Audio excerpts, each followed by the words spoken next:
নমস্কার বন্ধুরা, বর্ষার রান্নাঘরে আপনাদের স্বাগত। আজ আমি তৈরি করেছি ছানার জিলিপি। ছানার জিলিপি তৈরি করা খুবই সহজ। এই রেসিপিটি তৈরি করতে আমি কী কী উপকরণ নিয়েছি চলুন আপনাদের সাথে শেয়ার করে নিই। এই রেসিপিটি তৈরি করতে প্রথমে আমি 1 কাপ ছানা নিয়েছি। ছানাটি জল ঝরিয়ে নিয়েছি। ভালোভাবে ছানাটিকে এইভাবে হাতে করে একটু মেখে নেব। এরপর আমি এর মধ্যে দেব 3 চামচ ময়দা, তারপরে দেব 1 চামচ চিনি, আর দেব হাফ চামচ খাবার সোডা, দিয়ে দেব একটা বড় চামচের 1 চামচ ঘি। এবার সমস্ত উপকরণ আমি একসাথে ভালোভাবে এইভাবে হাতে করে মাখিয়ে নেব। তো ভালোভাবেই মাখাতে হবে। এইভাবে হাতে করে চিপে চিপে সমস্ত উপকরণগুলোকে ভালোভাবে মেখে নিতে হবে আর ছানাটিকে মোলায়েম করে নিতে হবে। ছানাটিকে এইভাবে ভালোভাবে মেখে ছানার একটি ডো তৈরি করে নিতে হবে। ছানাটিকে খুব শক্ত করে আমি মাখবো না।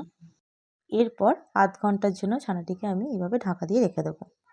চিনির রস তৈরি করে নেওয়ার জন্য আমি নিয়ে নেব 1 কাপ চিনি, আর দেব হাফ কাপ জল, দিয়ে দেব 4টি এলাচ। এলাচগুলোকে এইভাবে ফাটিয়ে দেবেন যাতে একটি সুন্দর স্মেল আসে। এরপরে দেখুন ছানার ডোটি থেকে একটু একটু করে ছানা নিয়ে আমি এইভাবে সুন্দর করে জিলিপি তৈরি করে নেব। আমি এরকম ছোট ছোট করে করছি যাতে ভাজার পর এটি অনেকটাই বড় হয়ে যাবে, তাই এইভাবে ছোট ছোট করেই করছি। আপনারাও এইভাবেই করবেন।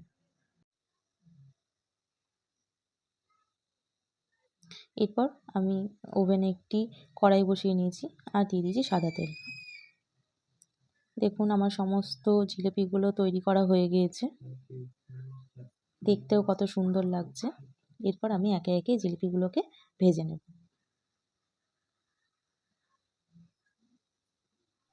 দেখুন কড়াই তেল গরম করা হয়ে গেছে আর আমি একটা একটা করে জিলিপি নিয়ে এইভাবে তেলের মধ্যে দিয়ে দিচ্ছি। তো তেলটিকে একবারে হাই হিটে দেবেন না, লো থেকে মিডিয়াম হিটেই ভাজবেন।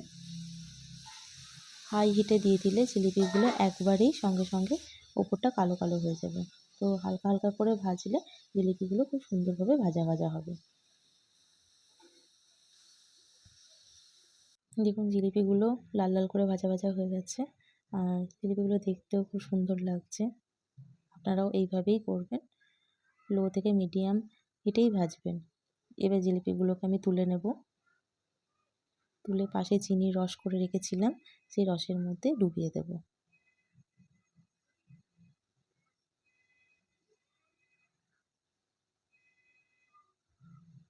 সমস্ত জিলিপিগুলোকে ভালোভাবে তুলে নেব।